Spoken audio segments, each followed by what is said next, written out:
panjatkan puji syukur kepada Yang Maha Pencipta yang telah mempertemukan kita dalam situasi dan suasana seperti di dalam saat ini. Pada ini hari, kita semua yang hadir di sini sebagai anggota badan untuk menyelidiki usaha-usaha kemerdekaan mendapatkan tugas yang tidak ringan. Badan ini dibentuk atas titah Bala Tentara Dainipo dan terdiri perwakilan seluruh masyarakat dan ditambah dengan 7 orang anggota khusus yang mewakili pemerintah Bala Tentara. Kita semua harus insaf bahwa yang akan dikemukakan nanti tentu bukanlah hanya untuk diri pribadi, akan tetapi tentu sudah merupakan keinginan dan pendapat rakyat yang sudah didengarkannya. Tentu kita semua harus menjalin hubungan yang erat dengan seluruh rakyat. Tugas yang menyiapkan kemerdekaan Indonesia tentu tidak mudah, karena ingatan dan gambaran akan kemerdekaan sudah tidak jelas dan bahkan dapat dikatakan sudah kabur. Hal itu disebabkan oleh penjajahan Belanda yang sejak saat itu pula telah merampas kemerdekaan bangsa Indonesia. Beruntunglah kita mengalami peperangan Asia Timur Raya, di mana kita dapat pengalaman yang akan memberi arah kemerdekaan kita dengan terus bersatu kita bahu-membahu menghancurkan imperialisme sekutu Inggris, Amerika, dan Belanda. Dengan tekad bulat bersatu pasti kita menang. Pada saat itulah kita dapat mendirikan negara Indonesia yang merdeka seperti yang diimpikan dan dicita-citakan oleh seluruh bangsa ini. Dengan demikian, akan terbentuk sebuah negara Indonesia yang merdeka, bersatu, berdaulat, adil, makmur, dan sejahtera. Akhirnya sidang ini saya buka. Saudara-saudara, ada satu soal yang segenap anggota badan penyelidik dalam sidang ini harus mengemukakan pendapatnya. Di atas dasar apa negara Indonesia merdeka nanti kita dirikan? Kepada yang sudah siap, semua dipersilahkan angkat tangan. Tuan Kaitio yang mulia, rapat yang terhormat angkat bicara dalam rapat panitia penyelidikan Indonesia Merdeka ini. Memberi ingatan kepada kita bahwa kewajiban yang terpikul di atas kepala dan kedua belah bahu kita ialah suatu kewajiban yang sangat teristimewa. Kewajiban untuk ikut menyelidiki bahan-bahan yang akan menjadi dasar dan susunan negara yang akan terbentuk suasana kemerdekaan. Menyumbangkan bahan untuk panitia dan menyelidiki beberapa keadaan-keadaan penting adalah dengan keinsafan untuk negara Indonesia seluruhnya. Negara baru akan kita bentuk adalah suatu negara kebangsaan Indonesia atau nasional state atau suatu etat nasional yang sewajar dengan menurut suasana dunia. Sekeluarga di atas dasar kebangsaan dan ketuhanan. Negara Indonesia ialah bagian menjadi pelaksanaan keinginan rakyat Indonesia sekarang dan sebagian lagi sebagai usaha dalam beberapa ratus tahun. Keinginan itu sumbernya dalam nasionalisme atau dasar kebangsaan yang mengikat kita. Seketurunan dan sesama kemauan bukanlah menurut nasionalisme lama, melainkan menurut nasionalisme baru yang berisi paham hendak mempersatukan rakyat dalam ikatan sejarah nasionalisme Indonesia. Zaman sekarang daripada usaha rakyat Indonesia waktu mendirikan kesusunan kenegaraan Indonesia. Waktu terbentuk dalam Sailendra Sriwijaya yang beratus-ratus tahun lamanya. Waktu mendirikan negara Indonesia kedua seperti terbentuk dalam kerajaan Majapahit. Negara Indonesia pertama dibentuk dan dijunjung oleh rakyat keturunan yang memakai dasar kedaulatan yang selaras dengan kepercayaan purbakala dan agama Buddha Mahayana. Negara Indonesia kedua disusun atas dasar keperabuan dan bersandar kepada panduan agama Siwa dan Buddha Tantrayana. Negara Indonesia yang ketiga yang segera akan datang adalah pula negara kebangsaan yang berketuhanan. Pembicara salah paham. Sebagai sudah saya terangkan tadi, yang dibicarakan ialah tentang dasar-dasarnya Indonesia merdeka. Kalau saya mendengarkannya selanjutnya tadi ini tentang bentuknya Indonesia merdeka. Kalau sekiranya sudah cukup, sudahlah bicarakan dasar-dasarnya negara Indonesia. Baik, saya perhatikan dan saya lanjutkan. Tuan Kaitio pembicara, saya lanjutkan dengan keinsafan atas kedahsyatan perang dan kesungguhan waktu. Kedua-duanya rakyat Indonesia merasakan dan mau menahan nasib sekarang ini. Kesungguhan waktu itu dari suatu ke saat menebalkan keyakinan dan pendirian bahwa hari pelantikan negara sudah dekat. Jikalau pelantikan sudah terlampau, maka bertambahlah di atas dunia suatu anggota baru yang sudah berumur tua dan berkeadaban luhur. Bangsa Indonesia menjelma kembang setelah menderita perjuangan dan berperang. Saya rasa Tuhan salah. Tuhan menyimpang dari apa yang dimaksud. Saya turut berintah itu walaupun ada keyakinan bahwa dasar negara mengenai juga soal penduduk pun karena mengenai susunan pemerintah dan begitu juga tentang hartanah. Itu lain hari akan dibicarakan. Jadi kalau sudah tidak ada tentang dasar-dasarnya negara, saya kira saudara persilahkan. Oh, nanti dulu Tuan Kaitio. Pada permulaan tidak diterangkan apa-apa yang mengenai dasar soal daerah, penduduk dan tanah juga terhitung masuk dalam pembentukan negara. Saya harap semua takluk pada pimpinan.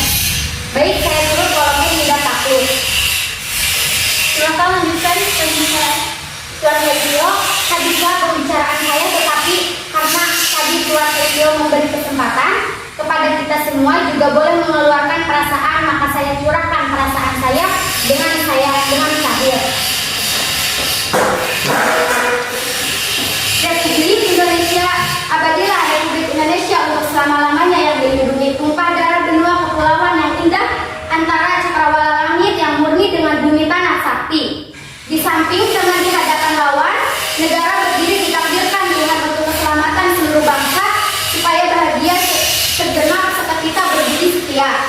Tenaga merdeka dengan kedua kami membentuk negara, ketiga diiringi bangsa di sanalah rakyat Indonesia berlindung, berjiwa merdeka tempat bernaung. Saudara menyanyi? Ya, terima kasih. Untuk selanjutnya, saya persilakan Saudara Muhammad Hatta untuk menyampaikan pikirannya.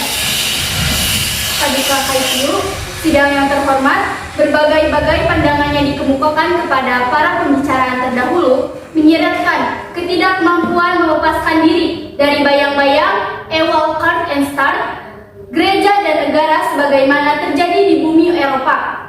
Pandangan ini salah, karena perumpamaan Kart and Start berlainan dengan perumpamaan Islam dan negara. Kart and Start pada awalnya mempunyai hubungan atas ke bawah yang menguasai hidup orang banyak. Kalau ada pertentangan antara Start sebagai negara dan Start sebagai Start, yang kedua-duanya berkuasa atas tempat yang sama, itu tidak menghiraukan, tetapi antara Islam dan negara tidak ada pertentangan. Oleh karena Islam adalah agama dan bukan negara, paling jauh boleh dikatakan dengan ucapan agama paradoksa. Islam ialah masyarakat, ia mempunyai lingkungan dalam masyarakat, tetapi ia tidak mempunyai organisasi sebagaimana gereja. Oleh sebab itu, ia bukan Start. Kita tidak mendirikan negara dengan dasar perpisahan dengan antara agama dan negara, melainkan kita mendirikan negara di atas negara perpisahan antara usaha agama dan urusan negara. Kalau urusan agama juga dipegang oleh negara, maka agama menjadi perkakas negara, dan dengan itu hilanglah sifat yang buruk. Sidang yang terhormat, kita harus menentang individualisme, dan saya sendiri boleh dikatakan lebih dari 20 tahun berjuang menentang individualisme. Kita mendirikan negara baru di atas dasar baru, di atas negara gotong royong dan usaha bersama. Jangan kita beri kekuasaan yang sekuasa-kuasanya kepada negara yang menjadikan tentang warga negara disebutkan juga hak supaya jangan takut untuk mengeluarkan suara. Formulirnya dan redasinya kita boleh serahkan kepada panitia kecil. Tetapi ruangan ini perlu untuk menjaga supaya negara kita tidak menjadi negara kekuasaan. Sebab kita didirikan dengan negara kepada dasar kedaulatan rakyat, dan baiknya satu panggung didirikan kepada rakyat. Itu hak mereka berpikir. Memang ini agak sedikit berbau dengan individualisme, tetapi saya katakan ini bukan individualisme. Usulnya saya ini tidak ada dan tidak lain ialah untuk menjaga supaya negara yang kita dirikan ini ialah negara pengurus. Supaya negara pengurus nanti janganlah menjadi negara kekuasaan dengan menindas dasar yang kita kemukakan ialah gotong royong dan usaha bersama. Ini katakan kolektivisme. Sekianlah. Terima kasih Saudara Muhatta. Untuk selanjutnya saya persilakan Ki Bagus Hadi Kusumo untuk memaparkan pikirannya. Assalamualaikum warahmatullahi wabarakatuh. Segala pengantar kata dan ucapan terima kasih yang sebaik-baiknya dari para pembicara yang telah lalu saya ikuti dengan sepenuhnya. Maka di sini saya tidak akan mengulangi mengucapkan itu lagi, melainkan saya akan terus membicarakan dan memaparkan segala yang terasa dalam hati dan apa yang menjadi pendapat saya. Tuan-tuan yang terhormat, tiap-tiap masyarakat atau negara apabila sudah kusut dari masa kecil, sudah bobrok, sudah tidak ada batas antara buruk dan baik, halal dan haram, usaha-usaha yang baik diabaikan dan laku kemaksiatan dianggap kesenangan, biasa dan umum. Niscaya Allah membangkitkan para nabi dan rasul untuk memimpin dan membangunkan masyarakat baru yang teratur, yang menunjukkan keadilan dan ketertiban, keamanan dan kesejahteraan. Manusia tidak akan hidup jika tidak suka bercampur gaul dan tolong menolong untuk menunjukkan kebutuhan hidupnya. Oleh karena itu, manusia adalah negara atau masyarakat, maka perkenankanlah saya terlebih dahulu akan berdoa. A'udzubillahi minasyaitonirrajim. Allahumma ihdinas siratal mustaqim, siratal ladzina an'amta 'alaihim ghairil maghdubi 'alaihim waladdallin. Amin. Tuan-tuan sidang yang terhormat, segala macam kekusutan dan kekacauan masyarakat itu timbul dari keadaan jiwa yang kusut yang didorong oleh hawa nafsu jahat di dalam badan manusia, lalu menimbulkan akhlak yang finalista serta kemauan jahat dan tamak serakah yang akibatnya melahirkan perbuatan jahat dan aniaya. Akhirnya menyebabkan kekusutan dan kekesuan masyarakat tengah dari kehendak jahat yang paling berbahaya ialah tamak dan serakah, yaitu hendak menang sendiri, hendak enak sendiri, hendak kaya sendiri, dan hendak mendapat nama sendiri. Kehendak demikian itu sangat jahat, perkara yang hampir menjadi bulat atau telah bulat karena adanya keinginan mencari menang dan nama sendiri itu dapat menjadi pecah lagi. Inilah misal yang terdapat pada umumnya orang yang mengajak marilah kita bermusyawarah. Oleh karena itu, dengan ringkas saya katakan segala perbuatan meskipun kelihatannya baik, tetapi bila didorong oleh hawa nafsu, saya dianggap tidak akan menjadi baik dan tak mungkin dapat menghasilkan kebaikan. Akhlak perseorangan harus mendapat perbaikan dalam usaha memperbaiki masyarakat. Para nabi dan rasul bermula menitik beratkan kepada perbaikan budi pekerti perseorangan yang menjadi anggota masyarakat itu. Sebab jika budi pekerti anggota-anggota masyarakat baik, niscaya keadaan masyarakat itu akan baik pula, dan selanjutnya tentu akan menimbulkan perbuatan-perbuatan dan kemajuan baik dan utama. Islam mengajarkan persatuan atas dasar persaudaraan yang kokoh. Maka bangunkanlah negara di atas dasar ajaran Islam, seperti dalam surat Al-Imran ayat 103. A'udzubillahi minasyaitonirrajim. Wa'tasimu bihamdillah jami'an wa la tafarraqu wadhkuru ni'matallah 'alaikum in kuntum a'da falamma baina qulubukum fa asbahtum bi ni'matihi ikhwana wa kuntum 'ala safa hufratin minan nar fa anqadakum minha kadzalika bunayyunallahu lakum ayatihi la'allakum tahtadun. Dan jangan lupa sabda Nabi Muhammad SAW, hubungan seorang mukmin antara satu dan yang lain bagai batu dalam tembok, satu dan lainnya kokoh mengkokohkan agama, pangkal persatuan janganlah takut, dimanapun mengumpulkan dan mengetengahkan agama bukan hanya perkara agama saja yang dapat menimbulkan perselisihan dan perpecahan apabila diperbincangkan dengan tidak berdasarkan kejujuran, kesucian, dan keikhlasan. Perkara bentuk dengan kita ini republik atau monarki, serikat atau kesatuan, itu pun dapat menimbulkan perpecahan dan perselisihan yang amat hebat dan dahsyat. Semua perselisihan pokok, pangkal perpecahan warisan zaman kolonial, penghalang pemersatuan. Bila pembicaraan dan permusyawaratan tidak didasarkan kesucian, keikhlasan dan kejujuran, tetapi berdasarkan keinginan perorangan atau golongan untuk menang sendiri dan mau enak sendiri, mendapat nama sendiri, atau berdasarkan kekhawatiran tidak akan mendapatkan pangkat atau kursi, sudah pasti akan timbul perpecahan dan perbatahan yang lebih dahsyat dan berbahaya. Paduka Tuan Panitio dan sidang yang terhormat, pembicaraan yang sedikit panjang ini rupanya sudah cukup dan tidak ada lagi rasa yang perlu saya paparkan. Maka saya akan menutup pidato saya ini dengan mendoa kepada Allah, mudah-mudahan negara Indonesia baru yang akan datang itu berdasarkan agama Islam dan dapat menjadi negara yang tegak dan teguh serta kuat dan kokoh. Amin. Wassalamualaikum warahmatullahi wabarakatuh. Waalaikumsalam warahmatullahi wabarakatuh. Tuan-tuan, saya silakan Mr. Supomo untuk membukakan pendapatnya. Paduka, Tuan Haitio, hadirin yang terhormat, soal yang kita bicarakan ialah bagaimanakah dasar-dasarnya negara Indonesia merdeka.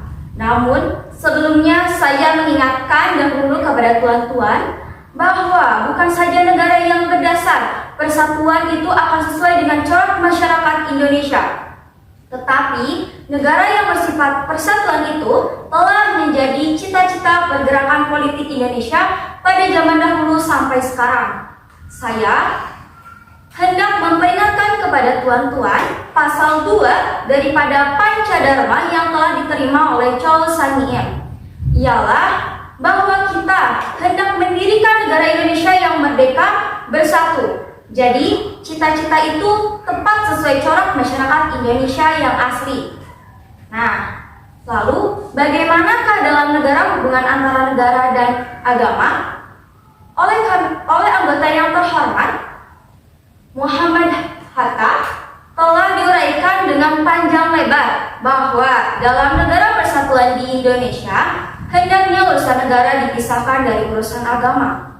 Memang di sini terlihat ada dua paham, ialah paham dari anggota-anggota ahli agama yang menganjurkan supaya Indonesia didirikan sebagai negara Islam, dan anjuran yang lain seperti yang telah dianjurkan oleh Tuan Muhammad Hatta, ialah negara persatuan nasional yang memisahkan urusan negara yang urusan Islam, atau dengan perkataan lain bukan negara Islam.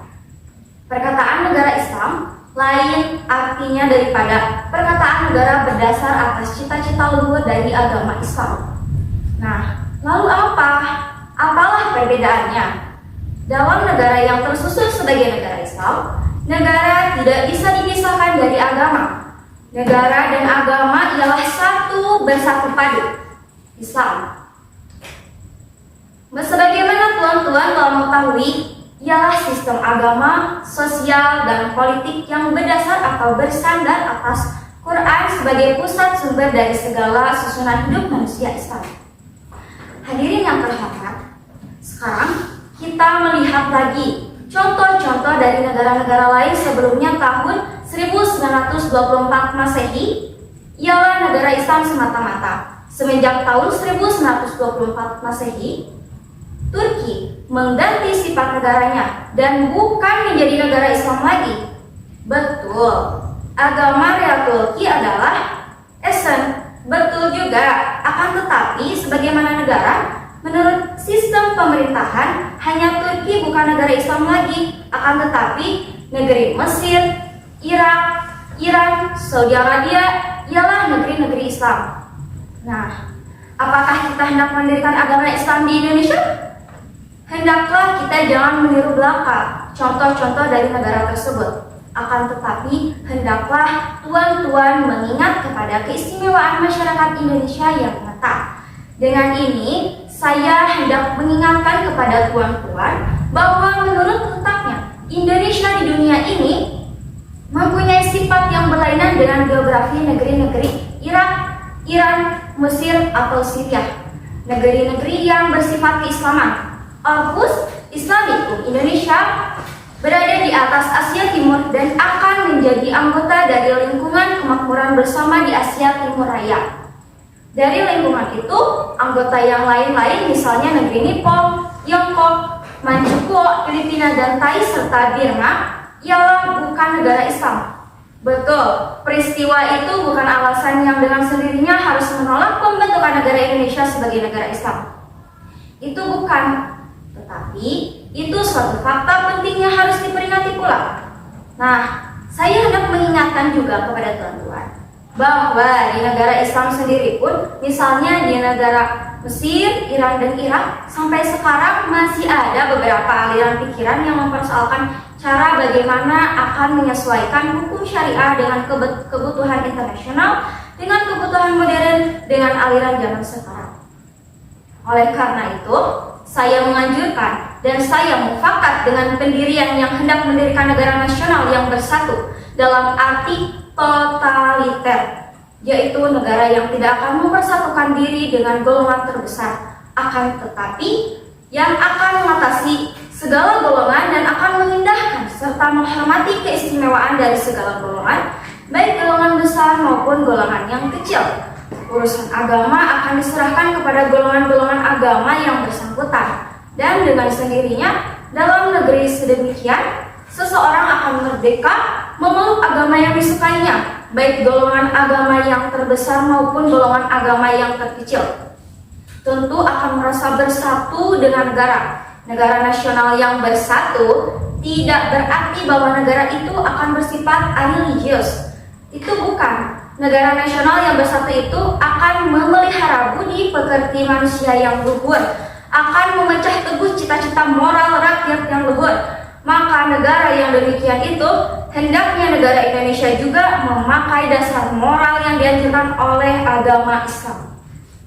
Hendaknya dianjurkan supaya para warga negara cinta kepada tanah air, ikhlas akan diri sendiri dan suka berbakti kepada tanah air, supaya mencintai dan berbakti kepada pemimpin dan kepada negara, supaya takluk kepada Tuhan, supaya tiap-tiap waktu ingat kepada Tuhan. Itu semua harus dianjurkan, harus dipakai sebagai dasar moral dari negara nasional yang bersatu itu. Dan saya yakin bahwa dasar-dasar itu dianjurkan oleh agama Islam, sebagai telah diuraikan oleh anggota terhormat Tuan Muhammad Hatta. Maka dalam negara itu soal sentralisasi atau desentralisasi pemerintahan tergantung daripada masa, tempat, dan soal yang bersangkutan. Maka dalam negara Indonesia yang berdasar pengertian negara integralistik itu, segala golongan rakyat, segala daerah yang mempunyai keistimewaan sendiri akan mempunyai tempat dan kedudukan sendiri-sendiri sebagai bagian organik dari negeri seluruhnya. Ya, baiklah hadirin yang terhormat dan juga Tuan Kaitiu, sekian saja apa yang saya katakan pada kesempatan kali ini tentang dasar-dasar yang hendaknya dipakai untuk mendirikan negara Indonesia merdeka. Atas dasar pengertian negara sebagai persatuan bangsa Indonesia yang tersusun atas sistem hukum yang bersifat integralistik, di mana negara akan terwujud sebagai penyelenggara keinsafan keadilan rakyat seluruhnya, maka kita akan dapat melaksanakan negara Indonesia yang bersatu dan adil seperti yang termuat dalam Pancadharma pasal 2 yang berbunyi, kita mendirikan bangsa Indonesia yang makmur, bersatu, berdaulat, adil, dan makmur. Maka dengan hanya bisa adil jikalau negara itu menyelenggarakan rasa keadilan rakyat dan menuntun rakyat pada cita-cita yang luhur menurut aliran zaman negara Indonesia yang berdasar atas semangat kebudayaan Indonesia yang asli dan sendirinya akan bersifat negara Asia Timur Raya, dan negara Indonesia yang terbentuk atas aliran pikiran persatuan yang saya uraikan tadi pun akan dapat menjalankan dharmanya atau kewajibannya dengan semesta sebagai anggota dari kekeluargaan Asia Timur Raya. Sekian, terima kasih. Terima kasih kepada Mr. Supomo. Untuk selanjutnya dipersilakan Saudara Liam Koentian. Tuan Kaitiu, banyak terima kasih. Tujuan peperangan Asia Timur Raya ialah hakoitio, atau persaudaraan dalam sekalian bangsa manusia. Persaudaraan bangsa manusia punya harus dimulai dari persaudaraan bangsa-bangsa Asia Timur. Dan buat ini, terlebih dahulu bangsa-bangsa Asia yang terjajah tidak lebih pantas loh. Sidang Nippon yang jadi pemimpin dan menentukan tujuan hidup kita lebih lanjut. 13 tahun yang lalu, saya di Surabaya mendirikan persatuan bangsa, mendirikan bangsa peranakan. Tetapi, Ia meninggal semasa masih bayi. Bayi yang meninggal khas menjelma dasar ekonomi tidak akan saya bicarakan. Prinsip ekonomi dengan modal sekecil-kecilnya untuk mencari sebesar-besarnya. Membangunkan sidik api dan rupa-rupa pertengkaran dasarnya berbagai negara. Yang merdeka ialah hati manusia. Jika hati tidak baik, pikiran pun baik dan melahirkan buah yang baik, yaitu aturan-aturan yang baik akibatnya untuk orang banyak. Hati yang baik itu ialah hati yang jujur, dengan cinta semua orang sebagai bangsanya, yaitu bangsa manusia. Orang demikian bisa atur beres keluarganya, rumah tangganya, dan selanjutnya negerinya. Dapat mendapatkan perdamaian dunia serta persaudaraan dari sekalian bangsa manusia. Artinya, bangsa Tionghoa sebesar sungai, itu sungai yang paling besar di dalam dunia, sebab dari itu pikiran pujangga-pujangga Tionghoa melingkupi Shao, dari batas negerinya melingkupi seantero dunia. Dan sekalian bangsa Indonesia tidak mengenal negeri melingkupi negeri atau bangsa tapi satu negeri dunia, dan satu bangsa manusia 2000 pikiran pujangga-pujangga. Ini adalah wujudnya lebih dari 2000 tahun bangsa apa saja masuk di Tionghoa, diterima dengan segala senang hati, dianggap serta diperlakukan seperti bangsa sendiri. Satu contoh lagi, banyak orang Tionghoa beli anak orang Indonesia dan dibawa pulang ke Tionghoa. Banyak diantaranya kembali lagi sebagai orang Tionghoa. Orang Tionghoa yang betul cuma kenal satu bangsa saja. Bangsa manusia punya berbagai aliran pikiran dan kepercayaan. Bisa dan ikut damai rukun di Tionghoa lebih dari 15 tahun yang lalu. Lebih 70.000 orang beragama Islam, hingga bisa dikatakan bahwa Tionghoa adalah negeri Islam yang paling besar. Juga agama Kristen bisa hidup damai, dan agama yang lebih lama di Tionghoa, warga Tionghoa Indonesia bermaksud supaya peranakan Tionghoa turut berjuang di sebelahnya bangsa Indonesia untuk kemerdekaan Indonesia 10 tahun yang lalu. Sudah saya bicarakan di gedung ini, sekarang saya dapat kesempatan berempati cita-cita. Jadi saudara Liang Koen tidak setuju paham kebangsaan? Satu kali lagi. Jadi saudara tidak setuju paham kebangsaan? Sebab di dunia hanya ada satu bangsa manusia. Tidak boleh ada peperangan antara bangsa. Sebab peperangan itu semacam bencana yang ditakdirkan Tuhan. Tapi seperti lain, bencana tentu akan berakhir. Sebab Tuhan tidak menginginkan bangsa manusia harus hilang sama sekali. Nanti sesudah perang mendirikan dunia baru, persaudaraan sekalian bangsa atau itu. Terima kasih.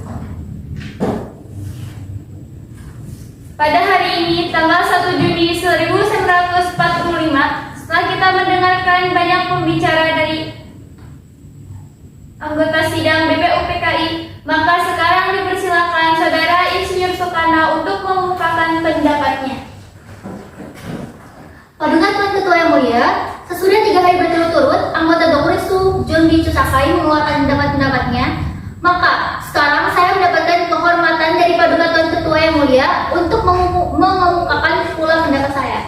Saya akan menetapi permintaan Paduka Tuan Ketua yang Mulia itu. Apakah permintaan Paduka Tuan Ketua yang Mulia? Paduka Tuan Ketua yang Mulia meminta Dokuritsu John B. Chusakai mengumumkakan dasar Indonesia merdeka. Dan dasar inilah yang nanti akan saya kemukakan di dalam pidato saya ini. Namun sebelumnya, maaf banyak anggota-anggota telah berpidato. Namun di dalam pidato mereka itu yang diutarakan adalah hal-hal yang sebenarnya bukan permintaan Paduka Tuan Ketua yang Mulia, yaitu bukan dasarnya Indonesia merdeka. Menurut saya, yang diminta Paduka Tuan Ketua yang Mulia ialah filosofi Skotland daripada Indonesia negara. Filosofi Skotland itu adalah fondamen filsafat, pikiran yang sedalam-dalamnya, jiwa, hasrat yang sedalam-dalamnya. Untuk di atasnya didirikan negara Indonesia merdeka yang kekal dan abadi. Tetapi Paduka Tuan Ketua yang Mulia, lebih dulu izinkanlah saya menyampaikan apa yang saya artikan dengan perkataan merdeka. Saudara-saudara, di dalam risalah saya yang saya beri nama Mencapai Indonesia Merdeka, di situ telah saya katakan bahwa kemerdekaan political independent ialah satu jembatan Baden Goito. Saya katakan jembatan emas. Saya tidak mengatakan bahwa di dalam kitab itu Debensout mengatakan suatu negara di dalam suatu malam. Sesudah ia masuk ke tarian dengan 6 orang, saya sudah jembatan itu diletakkan oleh Bensout. Maka di seberang jembatan itulah yang artinya kemudian daripada itu The Bensot memperbaiki masyarakat Saudi Arabia. Orang-orang yang tidak membaca, yang tidak bisa membaca, diwajibkan belajar membaca. Orang-orang yang tadinya bergelandangan sebagai nomad, yaitu orang Baduy, diberi pelajaran oleh Benson. Jangan bergelandangan. Dikasih tempat untuk bercocok tanam, nomad dirubah oleh Benson menjadi kaum tani. Semua dilakukan di seberang jembatan itu. Dan inilah yang saya maksudkan dengan perkataan jembatan. Di seberang jembatan emas itulah baru kita leluasa menyusun negara Indonesia yang kuat, sehat, kekal, dan abadi.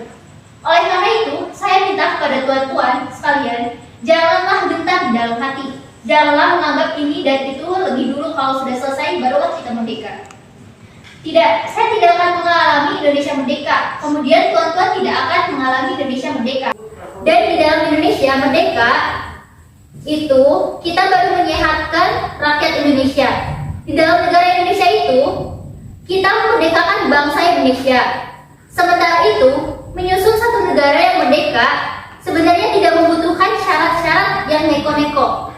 Syaratnya sekedar ada buminya, ada rakyatnya, dan ada pemerintahnya, dan diakui oleh salah satu negara yang merdeka. Ini sudah cukup untuk hukum internasional. Dan janganlah gentar, Sir Wester, lantas menjalankan dulu 1001 soal yang bukan-bukan. Maka sekali lagi, saya mau bertanya, saudara-saudara ini mau merdeka apa tidak? Mau! Sekali lagi, saudara-saudara ini mau merdeka apa tidak? Merdeka! Saudara-saudara, setelah saya membicarakan tentang merdeka, maka sekarang saya akan membicarakan tentang hal dasar. Paduka tuan-ketua yang mulia, untuk itu marilah kita melihat dunia ini. Banyak negara-negara di dunia ini yang merdeka dan semuanya itu berdiri di atas satu dasar. Hitler mendirikan Jermania di atas nasional sosialis Weltanschauung. Melanin mendirikan negara Soviet di atas satu Weltanschauung, yaitu Marxis historis materialis. Nippon mendirikan Dai Nippon di atas Weltanschauung yang dinamakan Tenno Kodo Seshin. Dan Liangsau mendirikan negara Arabia di atas satu Weltanschauung dan di atas satu dasar agama, dan itu agama Islam. Lalu, jikalau kita hendak mendirikan negara Indonesia yang merdeka, apakah dasar kita, apakah Weltanschauung kita, apakah nasionalisme kita, apakah hoteris netralisme atau samingsoi kita? Saudara-saudara yang selalu mendengung di dalam saya punya jiwa, dasar pertama yang baik buat negara Indonesia ialah dasar kebangsaan. Tetapi, apakah yang dinamakan bangsa itu, saudara-saudara? Menurut Landing, bangsa adalah Ladisat Liensanel atau suatu gerombolan manusia yang mau bersatu dan merasa dirinya bersatu.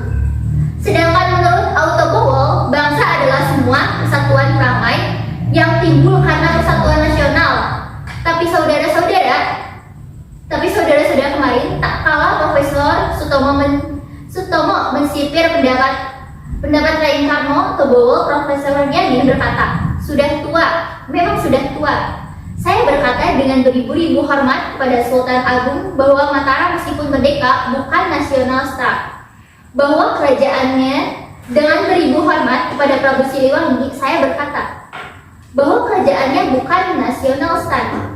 Dengan rasa hormat kepada Prabu Sultan Agung Tirtayasa, saya berkata bahwa kerajaan Banten meskipun merdeka bukan nasional star. Saudara-saudara, akhirnya, apakah prinsip yang kelima hendaknya kita menyusun Indonesia merdeka yang berdakwah kepada Tuhan? Prinsip ketuhanan yang mulia bukan hanya bangsa Indonesia yang harus bertuhan, tetapi masing-masing orang Indonesia hendaknya bertuhan-tuhannya sendiri-sendiri. Yang Kristen menyembah Tuhan Isa Al-Masih, yang Islam bertuhan menurut petunjuk Nabi Muhammad SAW. Yang Hindu dan Buddha menjalankan ibadahnya menurut kitab-kitab ada padanya. Marilah semua kita bertuhan. Hendaknya negara Indonesia adalah negara yang tiap-tiap orangnya dapat menyembah Tuhannya dengan cara yang leluasa. Segenap rakyat Indonesia hendaknya bertuhan secara perkebudayaan, yakni tiada egoisme agama. Marilah kita amalkan, marilah kita jalankan agama baik Islam maupun Kristen dengan berkeadaban.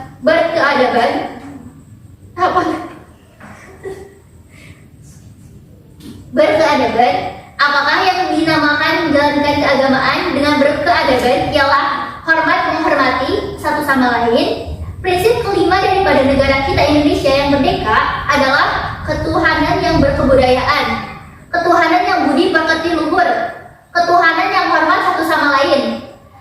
Hatiku akan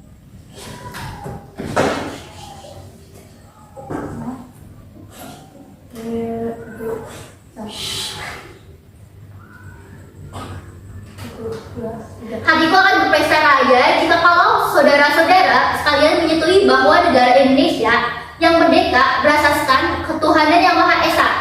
Saudara-saudara dan paduka Tuan Ketua yang mulia, dasar-dasar telah saya usulkan ada 5 bilangannya. Inikah Pajadharma telah? Bukan. Nama Pajadharma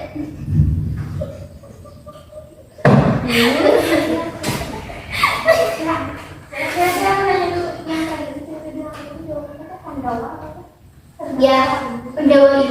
Hah? Kan gini aku teh mempunyai panca indera apalagi ada 5. Terus di sana teh ada 5. Apalagi ada 5 kata aku teh. Terus jawab Pandawa gitu ya. Siapa yang jawabnya? Kalian Pandawa. Kenapa gini? Semua aja Atau iya semua aja. Yang akhir ya, yang dewasa sampai di bawah deh. Kan nanti aku ngomong jadi kita ada 5. Kita mempunyai panca indera apalagi ada 5. Apalagi yang ada 5 Mas dapat panca indera. Apalagi yang ada 5. Terus Pandawa. Tapi itu baik bener itu masih ketemu ya.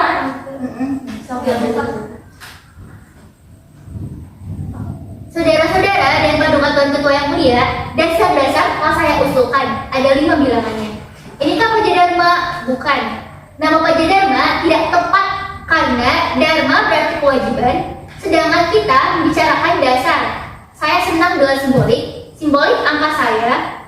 Saya senang pula rukun Islam ada 5 jumlahnya.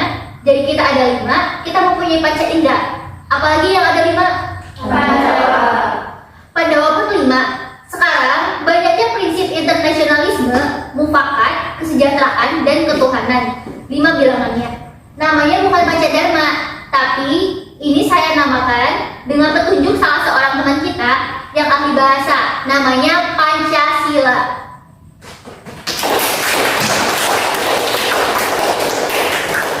Pancasila artinya asas atau dasar. Dan kita di atas kelima dasar itu, itulah kita mendirikan negara Indonesia yang kekal dan abadi. Tetapi barangkali ada saudara yang tidak suka dengan bilangan 5 itu, saya boleh peras sehingga ada 3 saja, yaitu kebangsaan dan internasionalisme. Saya peras menjadi nasionalisme, dan demokrasi yang bukan demokrasi barat, kesejahteraan menjadi sosial demokrasi, dan